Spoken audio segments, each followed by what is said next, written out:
जय जिनेन्द्र बंधु, कल्याण मंदिर स्तोत्र की इस कक्षा में आप सभी का हार्दिक स्वागत है।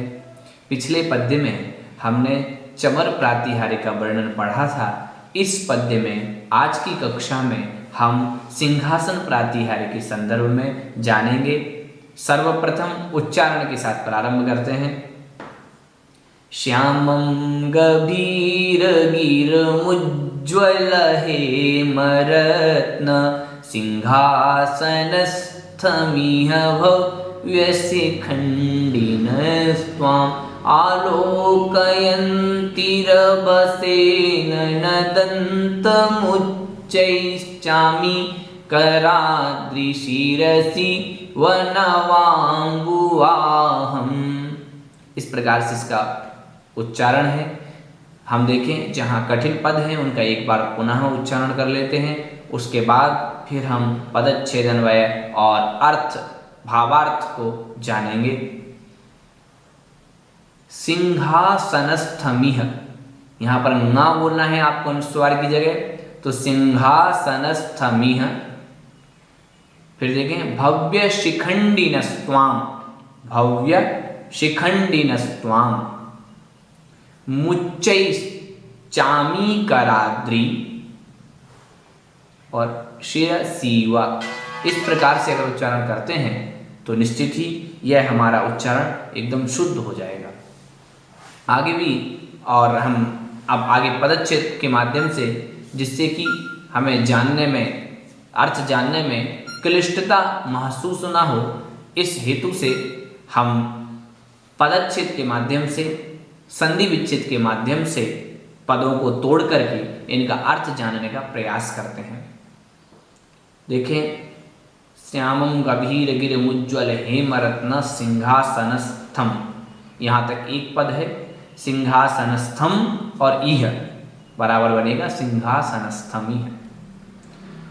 भव्य शिखण्डिनः एक पद और त्वाम अलग पद, भव्य शिखण्डिनः त्वाम। अब देखें, आलोकयन्ति पूर्ण पद है। रभसेन नदन्तमुच्चैः जो यहाँ पर लिखा है, तो रभसेन अलग पद है। नदन्तम यहाँ संधि है, नदन्तम उच्चैः बराबर बनेगा नदन्तम उच्चैः। संयोग हो गया यहाँ पर, हलोऽनन्तरः संयोगः। चामीकराद्रि मुच्चैः, चामीकराद्रि जो यहाँ पर है, चामीकर प्लस अद्रि बराबर बनेगा चामीकराद्रि। शिरसि इव बराबर बनेगा शिरसीव। और नवाम्बुवाहम यहाँ पर यह पूर्ण पद है। इस प्रकार से यहाँ संधि युक्त जो पद थे वो हमने आपको अवगत कराए। अब हम एक एक पद का अर्थ जानने के बाद अन्वयार्थ पूर्वक भावार्थ अर्थ को जानेंगे। श्यामम अर्थात श्याम वर्ण, कृष्ण वर्ण। गभीर गिरम, गभीर अर्थात होता है, गभीर से यहाँ पर लेना है आपको गहन वाली वाणी, गहन अर्थात दिव्य ध्वनि, ऐसा यहाँ पर हमें अर्थ लगाना है इसका। ऊंची, जो ऊंचे स्वर से गुंजन कर रही है, ऐसी गिरम अर्थात वाणी शब्द, तो ऐसी दिव्य ध्वनि। और उज्ज्वल हेमरत्न, उज्ज्वल अर्थात कांति से युक्त, हेम अर्थात स्वर्ण और रत्न अर्थात रत्न, तो उज्ज्वल हेम रत्न से, स्वर्ण और रत्न से जो निर्मित है, ऐसे सिंहासनस्थम सिंहासन पर स्थित, यह अर्थात इस लोक में भव्य शिखण्डिनः, भव्य रूपी शिखंडी बोलते हैं हम मयूर को, मोर को, तो शिखण्डिनः अर्थात मयूरः। तो भव्य रूपी जो शिखंडी हैं, भव्य रूपी जो मयूर हैं, भव्य रूपी मयूर, त्वाम अर्थात तुमको, आलोकयन्ति अर्थात देखते हैं, आंग उपसर्ग पूर्वक लोक धातु, आलोकयन्ति अर्थात देखते हैं। रभसेन, रभसेन अर्थात अत्यंत प्रसन्नता के साथ, अत्यंत आनंद के साथ, अत्यंत उत्सुकता के साथ आपको देखते हैं। और कैसे, नदंतम अर्थात आवाज करते हुए, स्वर से गर्जना करते हुए। कैसी गर्जना करते हुए? उच्च ही, ऊंचे स्वर में। और कहा चामी कराद्रि, चामी कर बोलते हैं स्वर्ण और आद्रि बोलते हैं पर्वत, तो तो स्वर्ण से जो निर्मित है पर्वत, ऐसा सुमेरु पर्वत, और उस सुमेरु पर्वत के शिरसी, शिरसी अर्थात सिर, सिर अर्थात चोटी, शिखर, तो उस सुवर्णमय जो सुमेरु पर्वत बना हुआ है, ऐसे उस सुवर्ण के सुमेरु पर्वत के शिरसी शिखर पर एव अर्थात समान नवाम्बुवाहम, नव अर्थात नए, और अम्बु अर्थात जल, और वाह अर्थात धारण करने वाला। तो अम्बु को जो धारण करे उसे हम बोलते हैं अम्बुवाह, अर्थात जल को जो लादे रहता है, ऐसे उसको हम अम्बुवाह बोलते हैं। अर्थात ऊपर जब हम आकाश में देखते हैं बारिश के मौसम में, तो जल को लादे हुए जो बादल हैं उसी को हम अम्बुवाह बोलते हैं। तो नए नए अम्बुवाह के समान, इस प्रकार से यहाँ पर यह अर्थ निकला। अब हम देखें अन्वय, और अन्वय के माध्यम से फिर हम अर्थ की ओर प्रवृत्त होंगे। इह नाम अस्मिन लोके, इस लोक में, श्यामम, श्यामम अर्थात श्याम वर्ण वाले। तो इस प्रकार से हम पूर्ण अन्वय, पहले अन्वय को देख लेते हैं फिर अर्थ को देखेंगे। इह गभीर गिरम उज्ज्वल हेमरत्न सिंहासनस्थम श्यामम त्वाम भव्य शिखंडिनः चामीकराद्रि शिरसि उच्चैः नदन्तं नवाम्बुवाहम इव रभसेन आलोकयन्ति।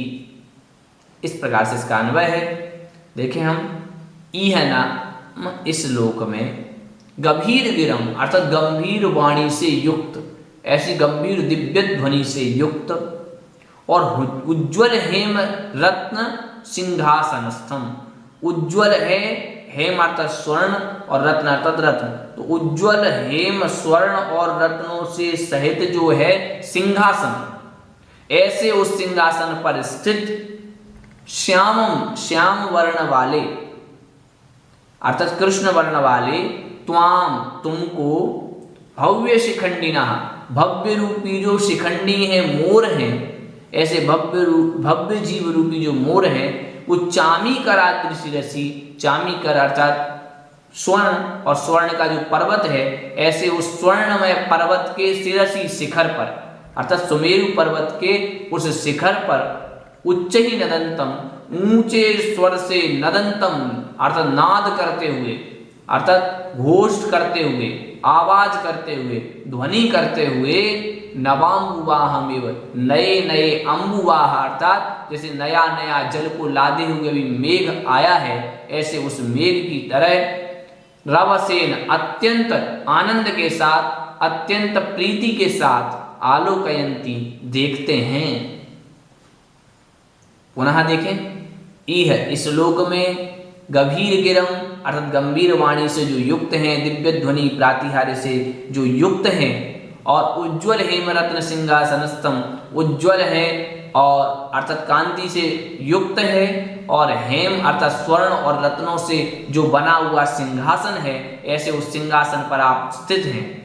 ऐसे सिंहासन पर स्थित श्याम वर्ण वाले, त्वाम तुमको, भव्य शिखंडिना, भव्य रूपी जो मोर हैं, वह मोर चामी कराद्रि शिरसि अर्थात चामी कर अर्थात स्वर्ण का जो पर्वत है, ऐसे उस स्वर्णमय पर्वत के शिखर पर उच्चै नदंतम, ऊंचे स्वर से नाद करते हुए, नवाम्बुवाहमिव, नए नए अम्बुवाह अर्थात मेघ को, नए नए मेघ की तरह ही, रवसेन अत्यंत प्रीति के साथ, अत्यंत उत्सुकता के साथ, अत्यंत आनंद के साथ, आलोकयंती अर्थात देखते हैं।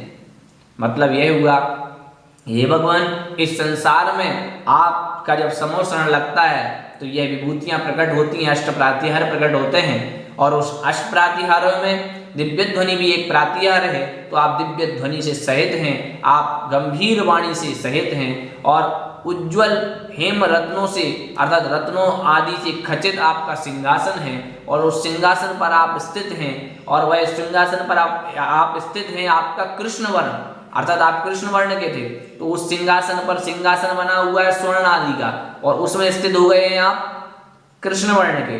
तो कृष्ण वर्ण के जब आप स्थित हो गए उस पर, तो ऐसे लग रहे हैं भव्य शिखंडिना अर्थात जो भव्य रूपी जो मोर हैं, वो मोर आपको इस प्रकार से देख रहे हैं कि जैसे कि चामीकरा दृश्यसी, मतलब सुवर्ण पर्वत के, सुवर्ण में जो मेरु पर्वत है, सुमेरु पर्वत है, उस पर्वत पर अर्थात उस सुवर्ण के पर्वत पर ऊंचे स्वर से नाद करते हुए जब मेघ लटकते हैं, मेघ ऊपर आ जाते हैं उन पर्वतों के ऊपर, तो मेघ जैसे ही आ जाते हैं तो सारे के सारे मोर एकदम उत्सुकता के साथ, प्रीति के साथ देखने लग जाते हैं, क्योंकि जैसे ही वो आते हैं तब उनका नाचने का मन होता है, अपने प्रसंग, खुशी का प्रसंग एक होता है, तो उस समय जैसी उत्सुकता से वह देखते हैं, उसी प्रकार से भव्य जो है वो आपको हे भगवान देख रहे हैं उस सिंहासन पर स्थित।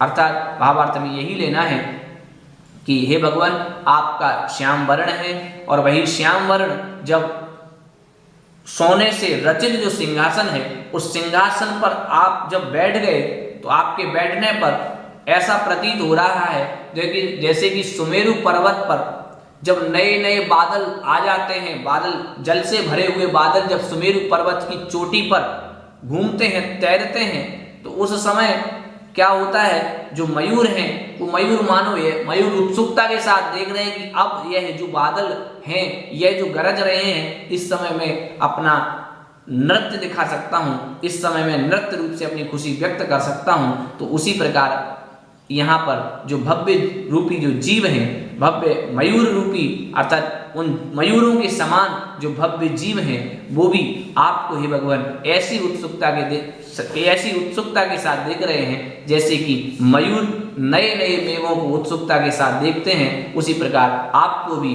भव्य जो जीव हैं उसी उत्सुकता के साथ देख रहे हैं। यहाँ पर जो दिव्य ध्वनि है, वो दिव्य ध्वनि का प्रभाव ऐसा होता है, तीर्थंकरों की दिव्य ध्वनि का प्रभाव तो ऐसा होता है कि जहाँ भी तीर्थंकर अपने वाणी को खेलते हैं, तो वहाँ पर जितने भी जीव होते हैं वो स्व स्व भाषा के अनुसार अब उस बात को जान लेते हैं। हम पढ़ते भी हैं भक्तामर स्तोत्र में कि भाषा स्वभाव परिणाम गुण ही प्रयोज्य, अर्थात भगवान की जो वाणी है वह दिव्य ध्वनि है, वह भव्य जीवों की जो भाषा है उसी भाषा में परिवर्तित हो जाती है। अगर कोई त्रियंच हो तो त्रियंच के रूप में उसको समझ में आएगी। और बाकी के साथ यही नियम है कि दिव्य ध्वनि प्रातिहार्य में जब भी भगवान वाणी खिरते हैं, भगवान की वाणी मुख से ही खिरती है, और मुख से खिरती है जब भगवान की वाणी, तो उसको समझने के लिए तत्त देश संबंधी अर्थात जिस देश की जो भाषा होगी उस भाषा संबंधी अर्थात उसी भाषा में भगवान की दिव्य ध्वनि खिरती है, और उसी भाषा में फिर लोग बात समझते हैं। ऐसा वर्णन दिव्य ध्वनि के संदर्भ में प्राप्त होता है। हम भी प्रयास करें कि दिव्य ध्वनि का जो वर्णन आया है यहाँ, यद्यपि दिव्य ध्वनि का वर्णन नहीं है, यह सिंहासन का वर्णन है, तथापि दिव्य ध्वनि की एक बात आई गंभीर गिरम, इसलिए हमने आपको दिव्य ध्वनि से भी यहाँ पर परिचित करा दिया है। और सिंहासन की बात तो हमने देखी है कि जो भगवान का सिंहासन रहता है वह अत्यंत स्वर्णमय और रत्नों से जड़ित रहता है। तो इस प्रकार से सिंहासन के संदर्भ में यही बात थी। सिंहासन का इसलिए ज़्यादा खुलासा यहाँ पर नहीं किया गया क्योंकि सिंहासन का ज़्यादा कोई इतना बड़ा महत्व या फिर इतना बड़ा महत्व के साथ यद्यपि विभूति तो है ही भगवान की, परंतु इस प्रकार से कोई ज़्यादा वर्णन पढ़ने को प्राप्त नहीं होता है, परंतु दिव्य ध्वनि के बारे में वर्णन पढ़ने को प्राप्त होता है, इसलिए हमने दिव्य ध्वनि से आपको अवगत कराया। आशा करते हैं कि आप सभी बहुत अच्छी तरह से अध्ययन कर रहे होंगे और आप अच्छी तरह से अध्ययन करते जाएं ऐसा, और फिर हम निवेदन करेंगे आपसे, जिससे कि अब जैसे ही यह शिविर समाप्त होता है तो शिविर के अंत में हम परीक्षा देने के लिए पूर्ण रूप से तैयार रहें और बहुत अच्छी तरह से इस कल्याण मंदिर स्तोत्र को पढ़ करके, जान करके, इसका अर्थ का एक तरह से सुचिंतन करते हुए अपनी आत्मा को पवित्र करेंगे। ऐसी भावना के साथ अगले पद्य में पुनः मुलाकात होगी। तब तक के लिए जय जिनेंद्र बंधु।